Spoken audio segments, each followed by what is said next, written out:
Bonsoir à tous, merci de vous informer sur RTI 1. La police nationale renforce ses effectifs après une formation commune de base d'une durée de 4 mois. 1309 nouvelles recrues de la 43e promotion cycle 2019-2021, constituées d'élèves commissaires, d'élèves officiers et de sous-officiers, ont été jugés aptes à intégrer la police nationale. Ils ont été présentés au drapeau en présence du ministre de la Sécurité et de la Protection civile. Il les a invités à servir la nation dans la loyauté. Le ministère de l'Éducation nationale et de l'enseignement technique et de la formation professionnelle a procédé ce jeudi au lancement officiel de la distribution de kits scolaires. Ce sont au total 3 257 000 kits et manuels scolaires qui vont être distribués sur l'ensemble du territoire national. Sephora Zegui. Groupe scolaire Gbagba Sud, commune de Bingerville. C'est le démarrage de la distribution de kits et manuels scolaires.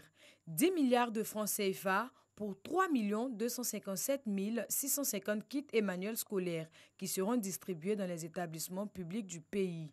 Un soulagement selon les parents d'élèves. C'est une joie de savoir que le gouvernement fait des efforts pour que tous les enfants soient logés à la même enseigne. Satisfaction aussi pour les élèves, heureux bénéficiaires du jour. Nous disons merci à la ministre. Nous lui promettons de bons résultats en fin d'année. Partenaire de l'école ivoirienne, l'UNICEF s'engage à demeurer aux côtés du gouvernement ivoirien. Pour la représentante adjointe de l'institution, l'éducation est la base de tout développement. À la communauté éducative, aux enseignants, aux parents d'élèves et élèves, la ministre de l'Éducation nationale, de l'enseignement technique et de la formation professionnelle assure qu'elle veillera à ce que l'année scolaire soit une réussite. Elle met cependant en garde les enseignants véreux quant à la vente des kits et manuels scolaires entièrement gratuits. Je voudrais faire maintenant une mise au point qui peut paraître superflue, mais qui vaut son pesant d'or. Les kits qui vous seront distribués sont totalement gratuits, car c'est la contribution de l'État de Côte d'Ivoire à l'éducation de vos enfants. Que dis-je, de nos enfants. Ne vous laissez pas gruger par ceux qui voudront vous vendre ces kits.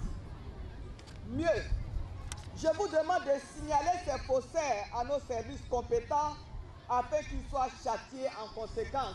Toutes les écoles primaires et les 2 établissements du secondaire de Bingerville ont reçu 19 500 kits et manuels scolaires, 300 tables bancs, des ordinateurs, des équipements de bureau, du matériel de sport, entre autres, d'une valeur de 42 millions de francs CFA. Les 41 directions régionales bénéficieront également de cette opération. Sur le marché du travail, le gouvernement ivoirien vulgarise les indicateurs d'évaluation. Comment combler le déficit de communication sur les sujets liés justement à l'emploi, notamment en matière de statistiques? Près d'une centaine d'acteurs sont en réunion à Abidjan en vue de vulgariser les résultats des enquêtes réalisées par les services compétents. L'objectif est d'assurer une meilleure compréhension des concepts et des indicateurs du marché du travail. Le ministère de l'Environnement et du Développement durable a initié une session de révision du Code de l'environnement. La modification de ce code consiste à mettre en conformité les lois avec les exigences nationales et internationales du droit en termes d'environnement. Il s'agit aussi de lutter contre les aléas du changement climatique et de l'industrialisation. Au Zimbabwe, le pays prépare des funérailles nationales pour son ancien président Robert Mugabe. Suite à un bras de fer avec la famille, il sera finalement enterré dans son village natal et pas à Harare, au cimetière des héros de l'indépendance comme les autorités le souhaitaient. La famille de Robert Mugabe a dénoncé via un communiqué l'attitude du gouvernement, l'accusant de ne pas l'avoir consulté dans l'organisation de ses funérailles.